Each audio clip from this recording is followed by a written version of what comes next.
you ever been at a point of distress and despair in your life? If you have, remember God and join me in Psalm chapter 77 today.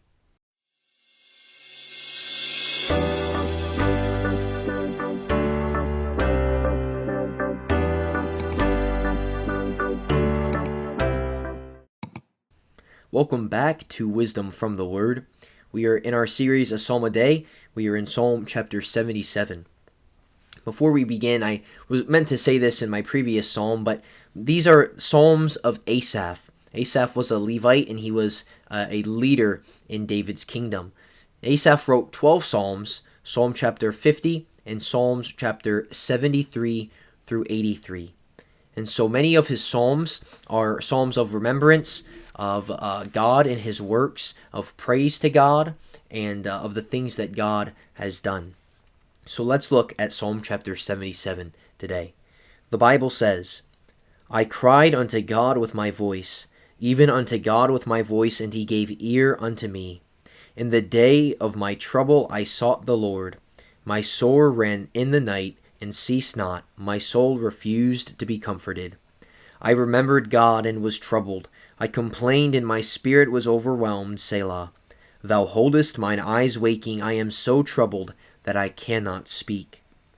I have considered the days of old, the years of ancient times. I call to remembrance my song in the night. I commune with mine own heart, and my spirit made diligent search. Will the Lord cast off forever? And will he be favorable no more? Is his mercy clean gone forever? Doth his promise fail forevermore? Hath God forgotten to be gracious? Hath he in anger shut up his tender mercies? Selah. And I said, This is my infirmity, but I will remember the years of the right hand of the Most High. I will remember the works of the Lord. Surely I will remember thy wonders of old. I will meditate also of all thy work, and talk of thy doings. Thy way, O God, is in the sanctuary. Who is so great a God as our God? Thou art the God that doest wonders. Thou hast declared thy strength among the people. Thou hast with thine arm redeemed thy people, the sons of Jacob and Joseph. Selah. The waters saw thee, O God, the waters saw thee. They were afraid. The depths also were troubled. The clouds poured out water. The skies sent out a sound. Thine arrows also went abroad. The voice of thy thunder was in the heaven. The lightnings lightened the world. The earth trembled and shook. Thy way is in the sea, and thy path in the great waters, and thy footsteps are not known. Thou leddest thy people like a flock by the hand of Moses and Aaron. As we dig into Psalm chapter 77, it is a psalm of remembrance, a psalm of distress, and then remembrance of God. We see verses 1 through 6 as a cry of distress. Asaph is distressed. He is restless. He is overwhelmed. He is just in sore trouble. In verse 2, he says, In the day of my trouble I sought the Lord. My soul ran in the night and ceased not. My soul refused to be comforted. I remembered God and was troubled. I complained, and my spirit was overwhelmed. His soul refused to be comforted. His spirit was overwhelmed. He was restless. He couldn't sleep. He was in distress, and he cries out to God. In verse 6, his prayer didn't even seem to work. He says, I call to remembrance my song in the night. Asaph says, I remember, I have my song in the night, my prayer to God, a song of deliverance. I can't even have my song of deliverance because my soul is just restless. He says, I commune with mine own heart, and my spirit made diligent search. In verse 4 it says that he is so troubled that he cannot speak. So he is so restless, he's so distressed that he can't even speak.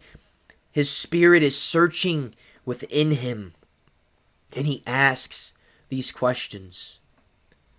The question is often posed, is it okay to question God? And we see in verses 7 through 9 that Asaph asks these questions. He says, will the Lord cast off forever? And will he be favorable no more? Is his mercy clean gone forever? Doth his promise fail forevermore? Hath God forgotten to be gracious? Hath he in anger shut up his tender mercies? Selah. And so Asaph asks these questions. He's so overwhelmed. He asks, and he doesn't even visibly or physically speak it, but his spirit is yearning within him, and he asks these questions within himself, within his soul, and he's so distressed. He says, will the Lord just forget me? Will he favor me no more? Is his mercy clean gone? Is his mercy completely gone? Has God forgotten to be gracious? Is it because of his anger that he's just stopped his tender mercies? You can envision the distress, the restlessness, the burden, and the trouble that Asaph has within himself.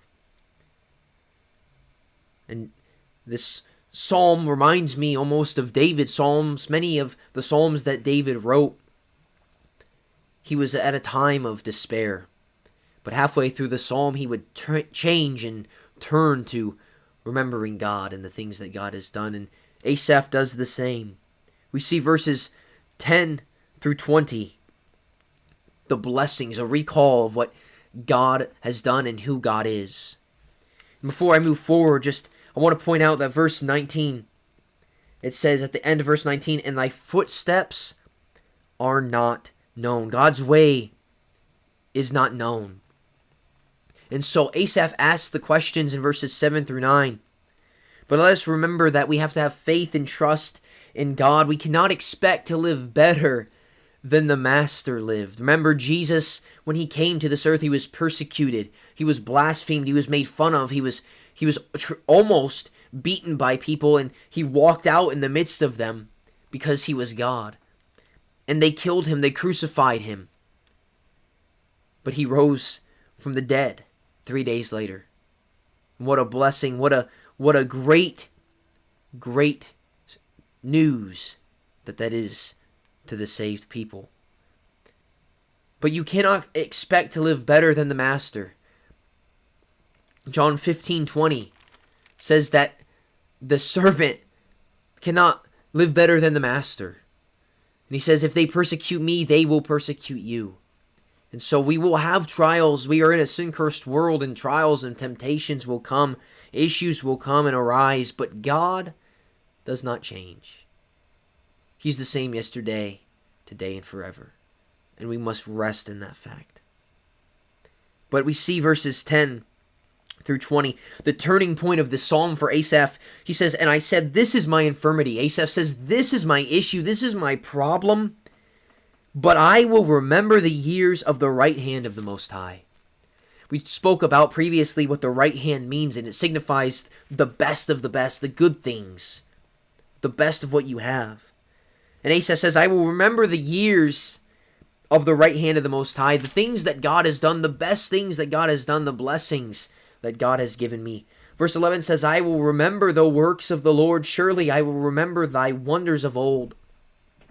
I will meditate also of all thy work and talk of thy doings. Thy way, O God, is in the sanctuary. Who is so great a God as our God? Thou art the God that doest wonders. Thou hast declared thy strength among the people. So Asaph, he looks and he remembers. And he sees all the things that God has done. He says, who is so great a God as the God that he was serving? So have you been overwhelmed in trials? Have you doubted that God is even there? Is God even listening? Is he even hearing? Is he even seeing the things that I'm going through? But I want to encourage you. if we look at verse number 1, before the blessings, before the things that God has done, the remembrance of that, and before the issue and the cry out and the questions even are posed, we look at verse 1. Asaph opens the psalm, a bit of a precursor to what happens. He writes this, I think and I believe that this verse encapsulates the whole of the psalm. This is Asaph recalling a time of distress. And he says, I cried, in the past tense, I cried unto God with my voice, even unto God with my voice. And notice, and he gave ear unto me. Asaph says, I remember this time when I was distressed, I was restless, I was hurting, I was confused, I was overwhelmed. But God gave ear to me. God heard me. God listened to me. And then he goes on to explain the issues and the problems and how he remembers the things that God has done. It's a little bit of a testimonial psalm. So focus on God's faithfulness. Remember the past works that God has done and trust that he does not change. As I said, he's the same yesterday, today, and forever. And so we change, our circumstances change, the things that we go through change, we have ups and downs, but God is the same. Let us trust in that fact as we go about our day. So I hope you enjoyed this psalm. I appreciate you taking the time to read and listen to what I have to say. And so, hey, we're moving along pretty well through our psalms. We're almost to Psalm 80, and then we'll be 90, 100, and then the last closing psalms. And so, hey, go check out the Bible with Brady. He's doing the other half of these psalms, and he's doing a great job over there. So I thank you for joining me today. Check out the outline in the description, and check out my shorts, my other videos. And thank you once again for joining me. I'll see you in the next psalm.